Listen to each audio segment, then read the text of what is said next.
Hello, everyone, and welcome to today's webinar, The Growing Alumni Career Services Need. Thank you for joining us today. My name is Matt Kelly. I'm the Business Development Manager here at PeopleGrove, and I'm excited to have the chance to present to everyone today. Before we get started, just a quick housekeeping notes here. First, this webinar is being recorded, and we will be making the recording available to all participants and registrants. And so look for a follow-up email from us with that recording. And feel free to share that recording with colleagues or friends or anyone who might be interested in learning more about this topic. Second, questions are welcome and encouraged. Please use the questions box on the GoToWebinar control panel and just type those in, and we'll be getting to those questions towards the end of the presentation today. We're going to leave about 10 to 15 minutes towards the end for final questions. And finally, if you're having any technical difficulties, please use that questions box as well. We'll try to manage those as best we can through the next hour, 45 minutes or so. So before we get started, let me just quickly kick things off with some introductions. First, starting with myself. My name is Matt Kelly. I just joined PeopleGrove in December, and previous to that, I was working for Georgetown University. I worked in their Alumni Career Services department and was responsible for implementing the Student to Alumni Mentorship Program across campus, for which I used PeopleGrove. So Georgetown's had PeopleGrove now for just about 2.5 years, and I'm excited now to be a part of the PeopleGrove team.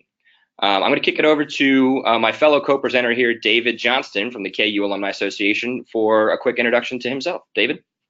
Thanks. Yeah, I'm happy to be here. I'm the Vice President of Strategic Communications and Digital Media at the KU Alumni Association, which is an independent alumni association affiliated with the University of Kansas. We're in our first year with PeopleGrove, and I was in charge mainly from the beginning in terms of implementation, contract, technical setup, etc. And then we also have a program manager who manages our PeopleGrove platform within the context of career services, which we're going to talk about today. Great, thanks, David. So a quick agenda for the next 45 minutes to an hour here. We're going to go over some research that we've actually been doing here at PeopleGrove around the growing alumni career services need. So we'll spend about 15 minutes talking through some of this research. And then we'll dive into the Kansas story. We'll talk about KU mentoring, and we'll have some Q&A time for David. I have some questions around the alumni survey that his office conducted. And then we'll have open Q&A towards the end.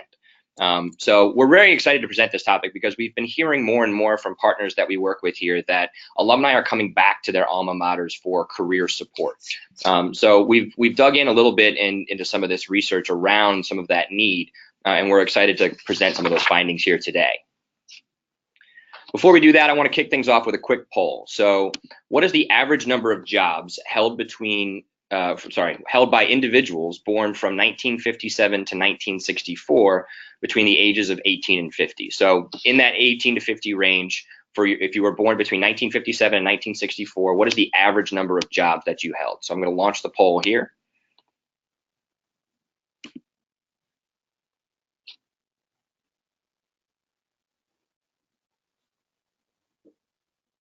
Give folks about another 15 seconds to submit answers.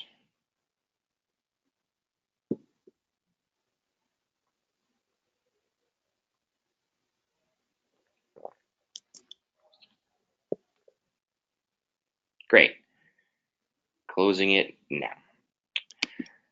And I'll share the results here. And what we'll see, interestingly, is that 46% said 3, 38 said 6, 13% said 12, and 4% said 24.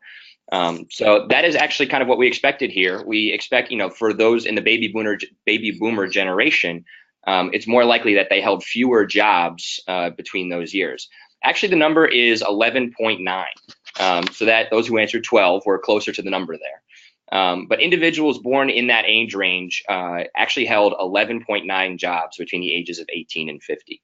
And this was based on a fairly uniform system for career services at universities. Typically, students attended a 4-year institution, they graduated, and then they launched a career with their first job right out of school. So the job of career services within a university was essentially to get them into that first job. From there, it was up to that individual to really navigate the job path. The new model, what we're seeing today with a lot of some of this research, is a post-traditional student. As you can imagine, students nowadays actually hold more jobs between those age ranges. In fact, it's 15 to 20, which is a 47% increase. To define post-traditional students, those are students who are over the age of 25, working full-time, financially independent, or connected to the military. So it's a different type of undergraduate student. And these post-traditional students actually make up 13.3 million out of the 23.1 million undergraduates in the year 2011 and 2012. So we're seeing a lot more job changing from these post-traditional students, as well as post-traditional alumni, folks that are now finding themselves in need of new jobs or new careers, interested in career switching, even promotions. So these are interesting things that we're seeing across some of our research here.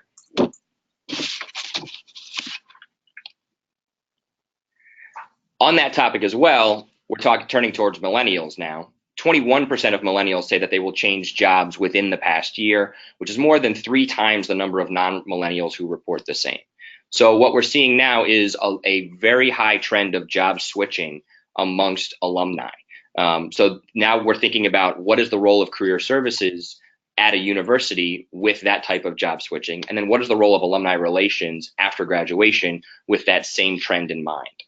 And what we're seeing is that we're turning towards those alumni are turning towards their alma mater for that type of support. And David will present a little bit later on the results of his alumni survey that outlines that in a very quantitative way. So let's take a look at some of those models, the millennials versus their predecessors. In the old model, as I was saying earlier, it was a rather uniform process for career services and alumni relations. You had one-time job placement coming out of career services. You just had to get that student started in that career path and then rely on them for their own career support and for them to figure out kind of their own path there. On the alumni side of things, we were creating networking events for connections to schools, and a lot of those things were social. Having worked at Georgetown, I can say that there was a large presence of game watches or happy hours or networking events or social opportunities that when I first graduated from the university, in fact. And now, as this model changes, we have to move towards thinking about education and lifelong learners.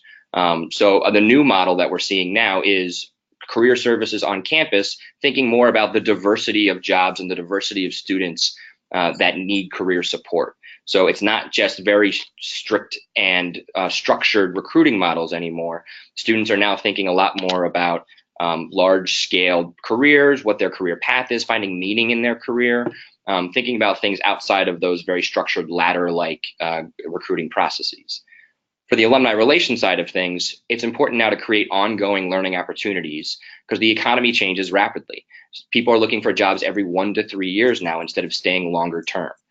So providing that type of support and learning opportunity becomes more important for alumni relations because now we're bringing those students back into the fold of the university.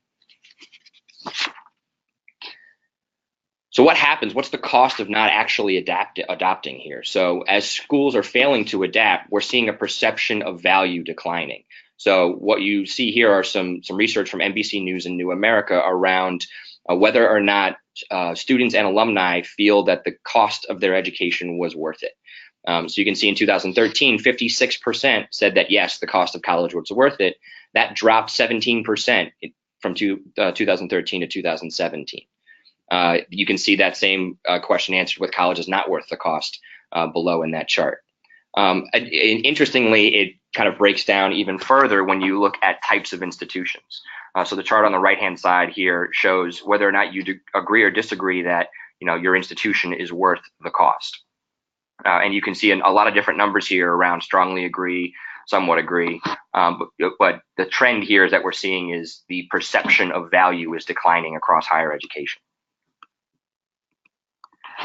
Of course, we have to take into account the fact that tuitions are rising. So, for private nonprofit 4-year institutions, the tuition has gone up considerably, but it's increasing across the board, regardless of type of institution. So, thinking about the equation of why do people perceive that value is declining in higher education, the cost of the higher education and the cost of tuition is certainly a big factor in it, but it doesn't tell the complete story.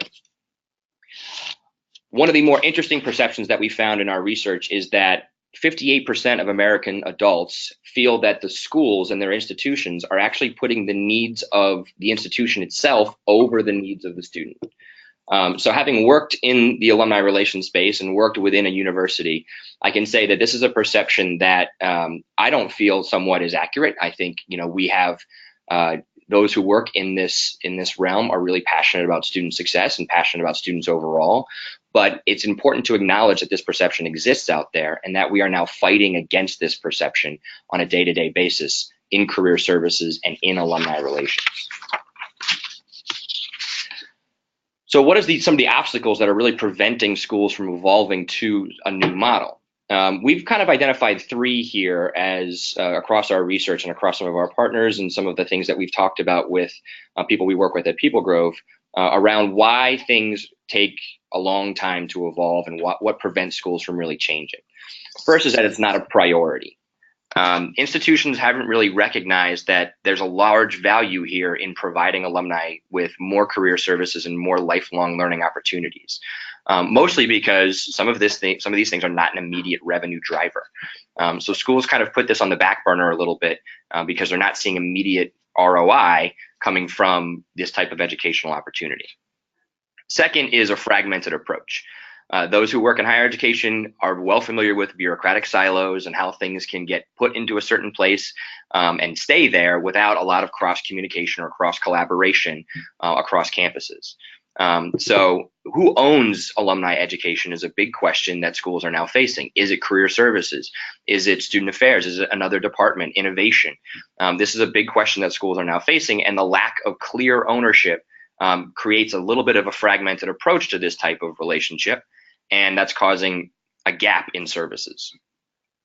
Lastly is one of the more obvious places people turn to is the actual career services office or career center on campus and say, well, we should just extend benefits that we give to students to alumni. That's difficult because career services has their focus entirely on enrolled students, number one. Number two, since the recession, collectively, higher education institutions have cut career services budgets by 11.4%. So we're expecting an office that we're currently cutting budget with who are struggling to meet the needs of enrolled students to then expand their offerings to an even larger group. That's a hard ask. So these are some of the obstacles that we're seeing across the board as to why schools aren't taking a new approach and just keeping things as is. We're suggesting a little bit of a three-pronged solution here. So number one, it's important for alumni relations to recognize that if you tap into students and help the Alumni Association help students themselves on campus with their experience, that they're more likely to be satisfied alumni and have a high affinity for their alma mater. So being able to bring alumni to current students and say, these are the people that are going to be experts for you, help prepare you for your jobs. These are the things that are really going to benefit students while they're on campus. And then those students, once they become satisfied alumni, will do the same for their fellow undergraduates. Number two is try to provide alumni with a diversity of ways to build their knowledge and skills, particularly soft skills. We're seeing 83% of employers say that the people that they hire right out of college lack soft skills. That's communication, critical thinking, writing skills. So offering alumni who have already graduated with a way to access educational opportunities for those skills is an important way to kind of meet that need. And then lastly, it's important to recognize too that the university already has these resources on campus. It's just a matter of bringing them together in one centralized place where alumni can access them. So we're crowdsourcing this. We have faculty and staff, career coaches, even academic advisors, and of course, the alumni from the network already that can provide these types of skills, provide these types of expertise and knowledge with their fellow alumni. So another quick poll question here. I'd like to know, does your institution already have an alumni career services program? Let me launch the poll here.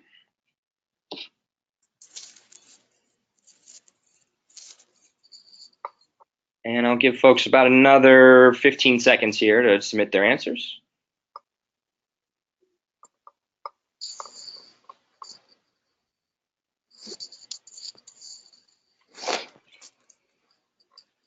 Great.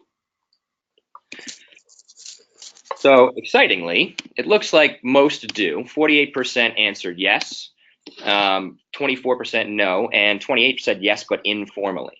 So along those lines, I'd like to know also, who owns the Alumni Career Services program at your institution?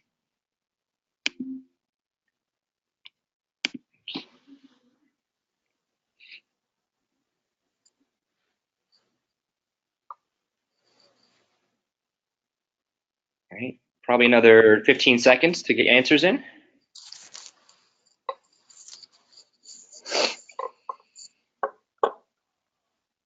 Perfect. So it looks like it's across the board here. 19% say within University Career Services, 23% within the Alumni Association, and 31% say it's a collaborative effort, which is great to see. And 27% say no one. So I imagine those were some of the respondents who said they didn't actually have a program. But interesting to see that it's kind of across the board in terms of who owns that. At this point, I'm going to kick it over to David, and David is going to kind of go through the story of KU mentoring and how he actually quantified some of this need around the University of Kansas. David? Yeah, thanks. These trends certainly don't really surprise me. It's a lot of what we experienced at KU, which is, a large public, highly decentralized type of environment. And our alumni association, obviously, we are constantly reaching out to our alumni to get a better sense of what their needs and priorities are in terms of what they'd like to see from their institution, specifically from their alumni association. So these themes have been present over the last several surveys we've done. And I think that tees up nicely how we got to where we are today with KU mentoring. So I'll talk a little bit about that.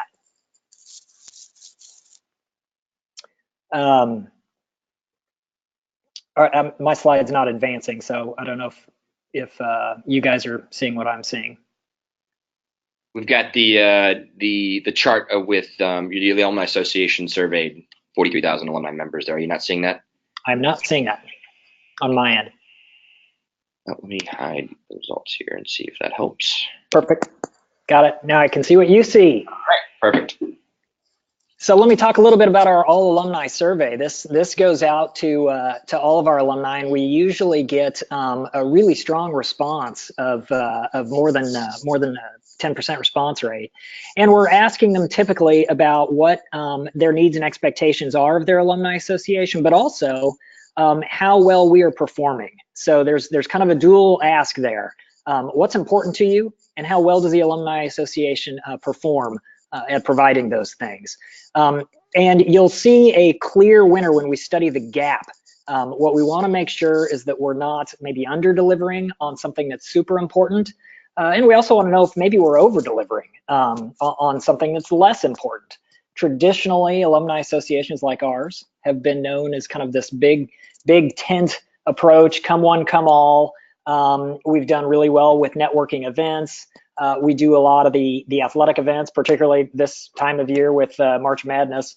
But the themes we were hearing over and over again were around career services, around mentoring. And if you look at the results, you'll see right there at the top, those are the areas that we could improve on, that our alumni are asking for. The stuff that's been our bread and butter, you see that at the bottom of the list. They say that's great, you guys do a great job of that, but here's what we really want. This is what we want more of. And so that sent us in this direction of thinking about, okay, how can we provide these services in an organization where we didn't have a career services staff member. We didn't necessarily have expertise on our staff other than the ability to make those kind of one-off connections between alumni or with students and alumni who are looking to make those connections. But we didn't have a robust program in place. And so that's what led us down this road. Yeah, what's our next slide? So we know that we got some of these comments about services that were a little bit fragmented. On our campus specifically, we have a University Career Center that's outstanding. But of course, its primary focus is helping students, undergraduates, select a major with a career in mind. and then help them prepare to enter the workforce. So that first job, their services really serve current students and brand new or recent graduates, but not the full alumni population. And we keep 250,000 Jayhawks engaged with KU. And so we were able to approach the university and say, hey, we think there's some value that we can add in terms of this vast Jayhawk network, alumni who are eager and willing to give back. And so that's what we brought to the table. Next slide. So that led us to this sort of collaborative approach. And when we partnered with PeopleGrove, we called the platform KU Mentoring. We wanted something simple and straightforward, but something that could provide the things you see listed here. Flexible connections. We heard concerns from folks that maybe they're a little apprehensive about committing to a long-term mentorship. Mentorship is maybe one of those terms that turns some people off because they're not sure exactly what they're getting into. We wanted to make sure people had the ability to connect a long-term and short-term if they had one-off questions. Targeted networking. We wanted mentees to be able to self-select who they wanted to reach out to. Somebody, maybe they had a specific question for somebody who works in a particular field or in a particular company. And then those traditional career services that we talked about are also an important need for our alumni and for our students. David, we got a good question here from one of the participants around, you mentioned how mentoring has kind of that large scale, maybe very formal connotation. How did you message KU mentoring to your community to let them know that was that was not kind of the expectation, that there was some more, these flash mentorship connections, this networking community? How did you make sure that message was communicated?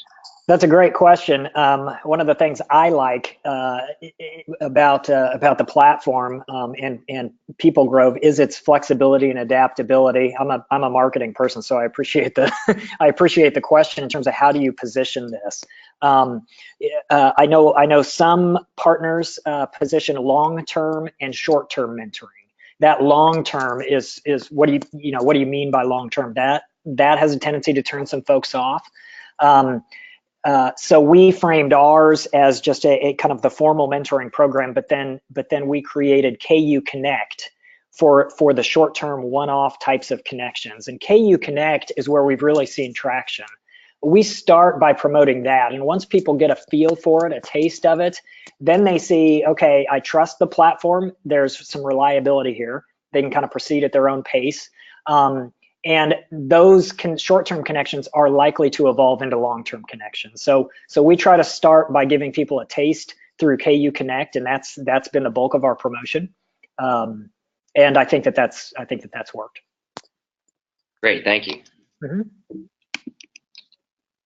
So just a couple of quick snapshots. This is our website if you're curious to see how we position it. KU Mentoring is part of the larger Jayhawk Career Network. And you can see that at kualumni.org.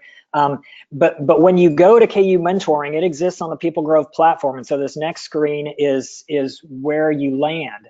How we got here, though, required input and participation from across the entire campus. It included involvement from our University Career Center, the School of Business, School of Engineering, and other partners on campus.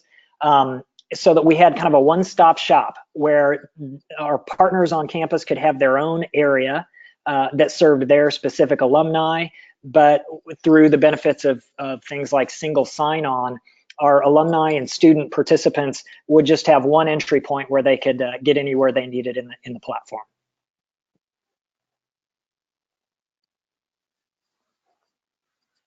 And I think it's benefited us. You can speak to the slide of how those who engage in this way feel a stronger sense of connection to their school, and you can speak to that. For our purposes, it's been a tremendous way for us to engage alumni who are eager to give back, but maybe not in a position to write big checks to their university. But they say they want to help, and they say they want to help Jayhawks. And this is a perfect way, particularly with young alumni, to get a sense of not just getting engaged through our events and other activities, but actually helping the next generation of Jayhawks build their careers. And then getting those people in the pipeline, giving them a good experience, obviously has led to additional engagement that we like to see. It's great, yeah. Well, the slide you see here is some research that we've done, and David's kind of collaborated and talked to his experience at KU. But what we see across the board is that alumni who are receiving career support, both from the Career Services Office when they're a student, and then from the Alumni Association when they are a graduate, are more likely to participate in other ways, including philanthropically. So we can see some of the research here around the national average, particularly when you get down to perceptions of the university education worth the cost by personal income level. You can see that those who are more successful in their careers based on that income level are more likely to view their university experience and their experience with the Alumni Association as positive. So David, if we could go back to kind of the beginning of the story, and could you just describe for us what the state of alumni relations was at KU before you conducted the survey?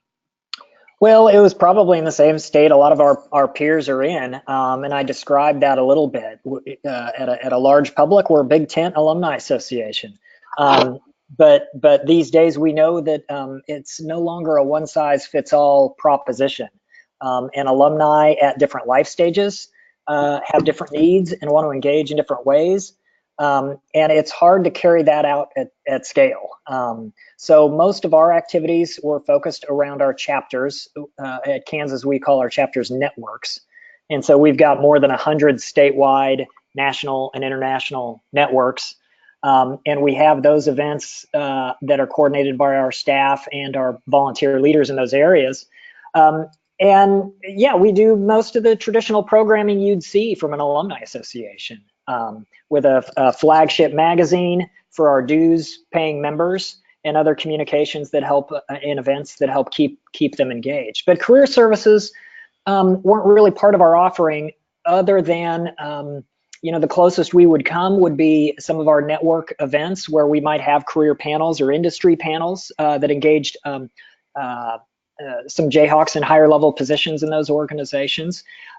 We saw some interest in those. We saw some interest in some of our professional networking events, but they weren't really branded under a career services umbrella. They were just one-off network events. So we could tell there was growing interest in that type of activity, and we needed to figure out a way to package it and deliver it in a way that fit with our organizational context. Great. How has the survey driven strategic planning for KU alumni? Well, you've seen some of the results there. That gap analysis that we do has really helped focus a lot of our strategic initiatives, and career services has been our top priority over the last couple of years. The nice thing I'd say about it is it's provided us with a lot of the data that we can then take back to campus and back to the schools, and they recognize that we're validating what they keep hearing from some of their alumni as well. So it's allowed us to have the stories that back what the university wants and expects, frankly, out of us, and we're able to deliver some value there. So that's been helpful. You talked a little bit about this already, but it would be great if you could expound a little bit on how the survey results have kind of helped you forge new partnerships across campus, especially you mentioned some cross-collaborative, cross-office initiatives. It'd be great. Yeah, so full disclosure, we actually were not the first ones to dip our toe into this area. It was actually our School of Business that led the way. So full credit to them. They had heard the same thing from their alumni, that career services and mentorships were a growing priority, and they were fortunate enough to have a donor step up and say, if you figure out how to solve this, we will support it. And so they did their due diligence and landed on PeopleGrove as a solution for their mentoring program, implemented it, and sure enough, word started getting around on campus. And that's when we came in. We were able to bring our data to that conversation and say, look, here's what people want. Here's what the people in your school are telling us that they want. And because of our role as the record keepers for the University of Kansas, we were frankly in a position and had some agility to put together an institutional agreement that not only could accommodate the entire institution, but could also give the School of Business a place for their mentoring community. So their students could not only interact and continue to interact with School of Business alumni, they could interact with anybody across the institution in one environment. And so that was very helpful, and that collaborative partnership persists on our campus today, and it's, I think, been a big reason for our success.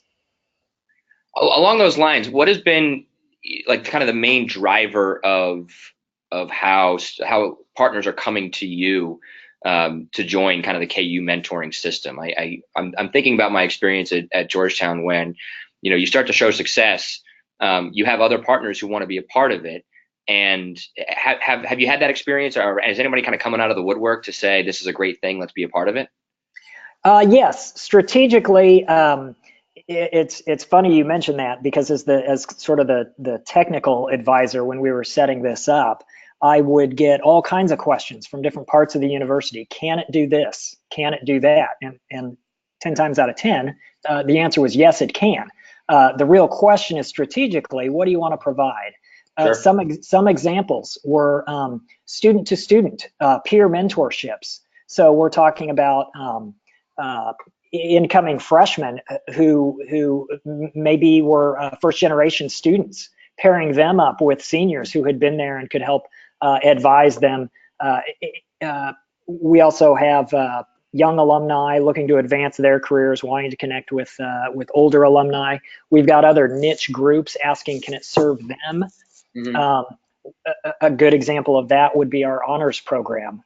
KU has a wonderful honors program. They're very proud of it, and it's a very close community. And so we were able to extend a way for their students to connect with their alumni within a special area. So we get lots of those kinds of requests, and the nice thing about the tool is it's flexible enough and adaptable enough that it can accommodate those kinds of connections all within that single sign-on environment. So it's been very nice for us, and it's nice to be able to say yes when you're approached about those partnerships. Right. So at this point, we're going to open it up to questions. If you have any questions for either myself or David, you can go ahead and type them into the questions box in the GoToWebinar control panel there. I see a couple coming in right now. In the meantime, we provided our contact information here, and both myself and graciously David has offered to answer any questions should you feel you would like to reach out. Let me go to some of our questions here. Did you get your advising council to join in on the benefit of your platform? So yeah, we have an alumni board of directors, if that's what you mean. They were very helpful, not only because of their interest in the survey and the results that led us in this direction. So they were helpful in advising us in terms of where we needed to invest our time, our resources. And we, like the School of Business, were fortunate that we had more than one influential donor see the value in this and step up and say, if you guys go in this direction, I will support it, and supported it in a way that allowed us to actually add capacity for our career services in other ways. So that's the Jayhawk network, Jayhawk Career Network that I was referring to earlier. And KU Mentoring is just one part of that. But that investment has really come from the data we presented to the board and the board's excitement over this direction. So they've been very helpful. Do you have a board of volunteers that kind of helps with the management and promotion of the platform amongst the alumni community? Our network volunteers know that this is our top priority. And so yes, they're very vocal about it, and we've seen great participation from them, which you would expect. Our most highly engaged Jayhawks want to help us. They're eager to help other Jayhawks in their area. And so it's nice being able to promote the value of KU mentoring, is saying, yeah, the people who raise their hand and say they want to participate are there for one reason, and that's to help Jayhawks succeed. So yes, we have seen a lot of support from our networks and volunteers, but the program itself is managed in-house. So we do have a director of the Jayhawk Career Network, Christy LeClay. That position was added about a year ago, and it has been wonderful having somebody who can advise students and alumni and work with them one-on-one and help them navigate any issues or questions they might have using KU mentoring or the Jayhawk Career Network. But it's gone very smoothly, to be honest. Great. Have academic advisors on campus been involved in the platform at all? They have not been involved in the platform directly, but we certainly involved people in undergraduate advising and in undergraduate studies at the university. That's actually the arm of the university that oversees the University Career Center. So we had everybody within that vertical involved, as well as the career service coordinators and directors in the various schools and units. So everybody's had a seat at the table, and that's been wonderful, including general counsel and others who could come at this from a slightly different angle. What risks are involved?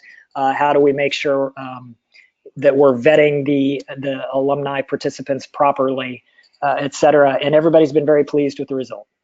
Great, that's great. A marketing question for you. What did you do for the initial launch of the platform? Was there a big announcement, an event, any type of large scale communications to alumni?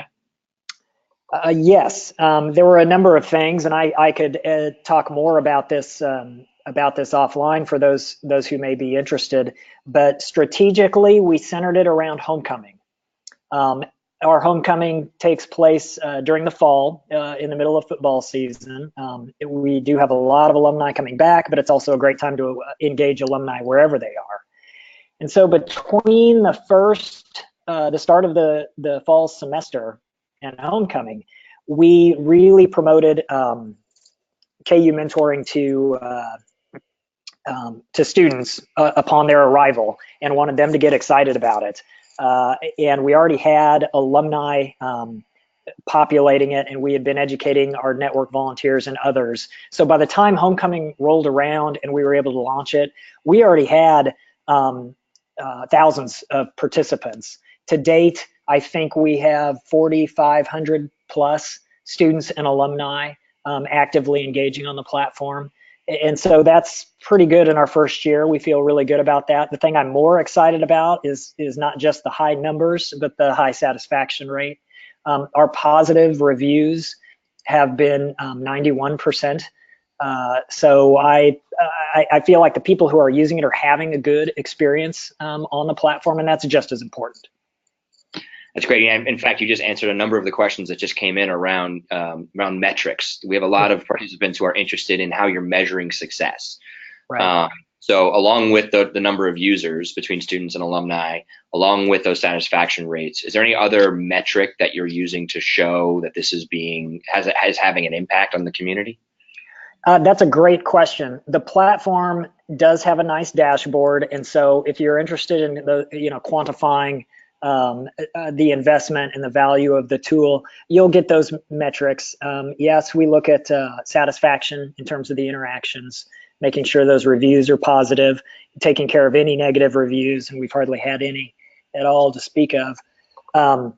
But we're also interested in supporting university outcomes, and those outcomes exist around student persistence, job placement, and the advancement of our alumni. So we want to make sure that we're contributing to those goals, and we know that we are.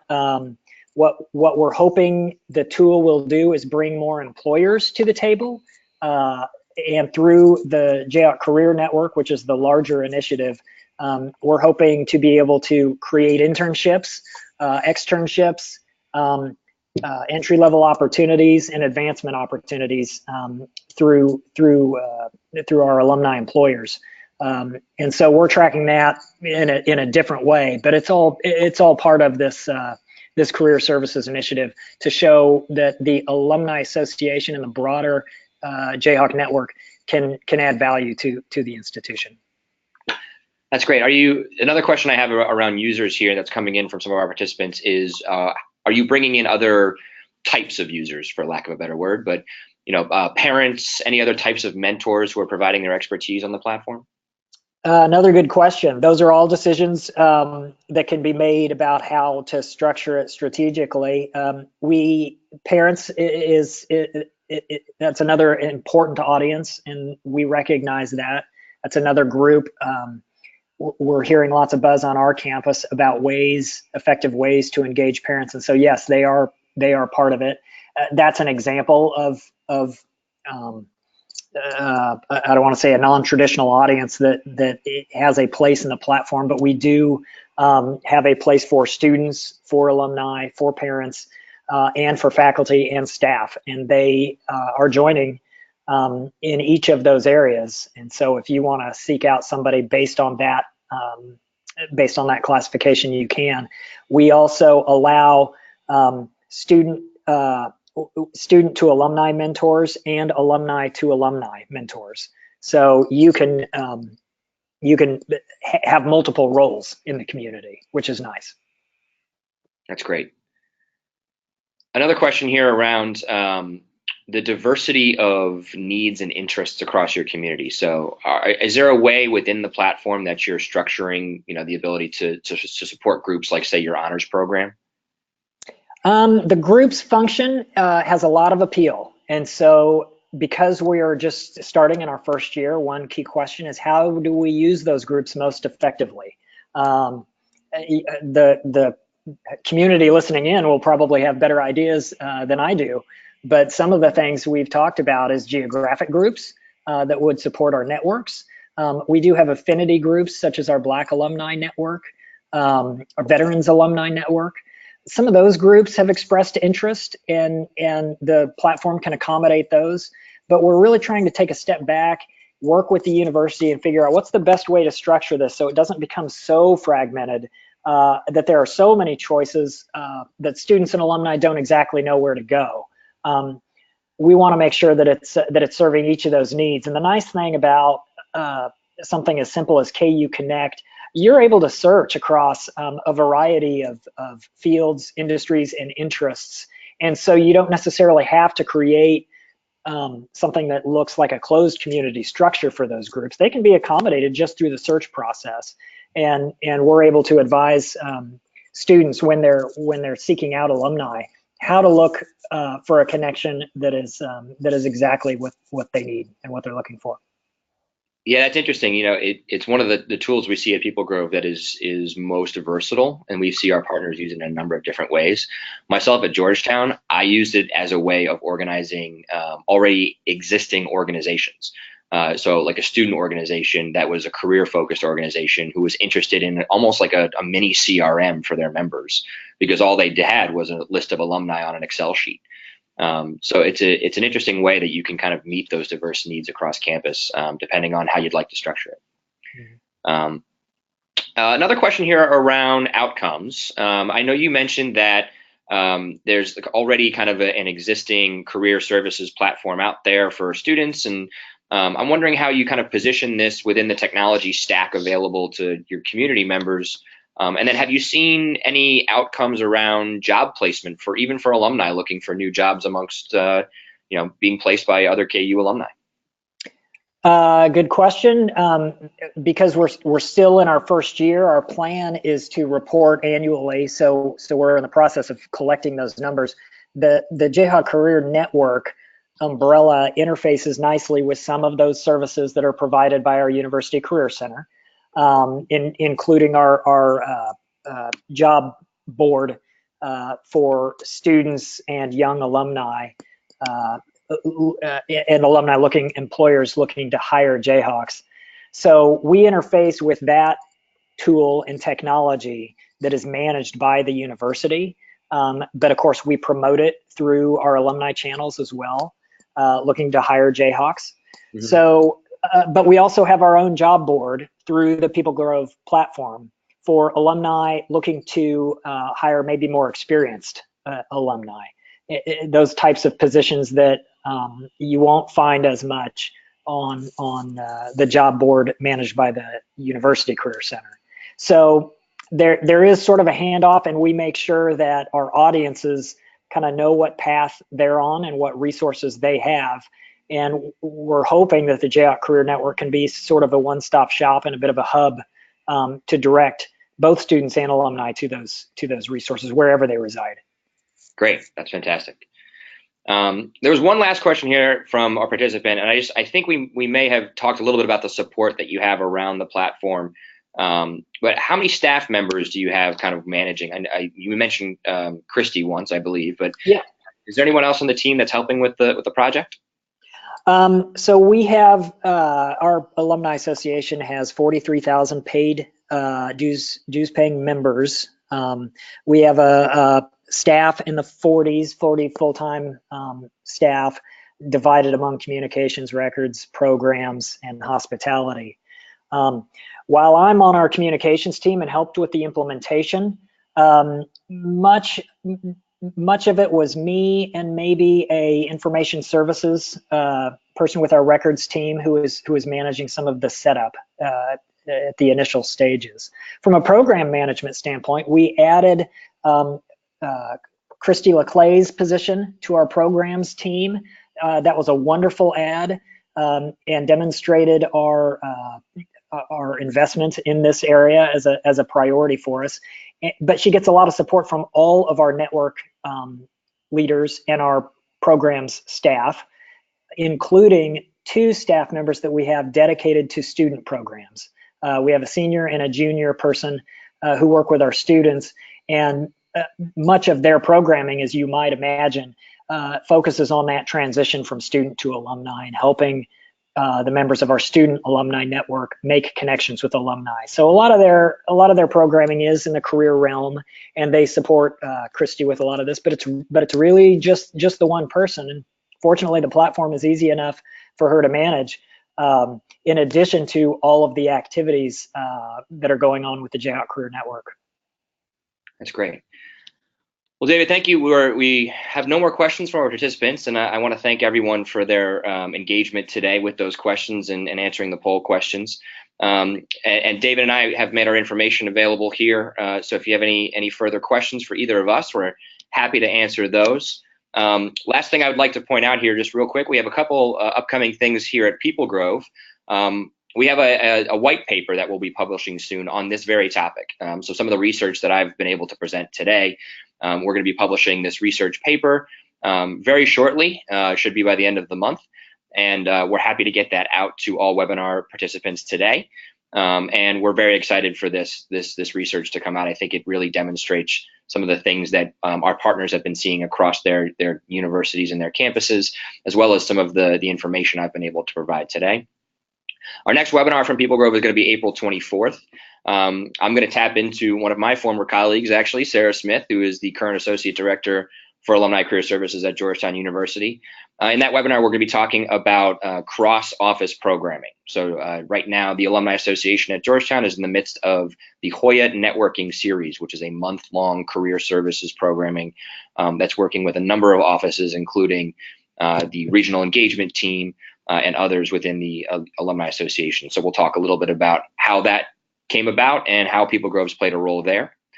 And then lastly, we are hosting our second annual conference here in San Francisco at the Wharton San Francisco campus, July 16th and 17th.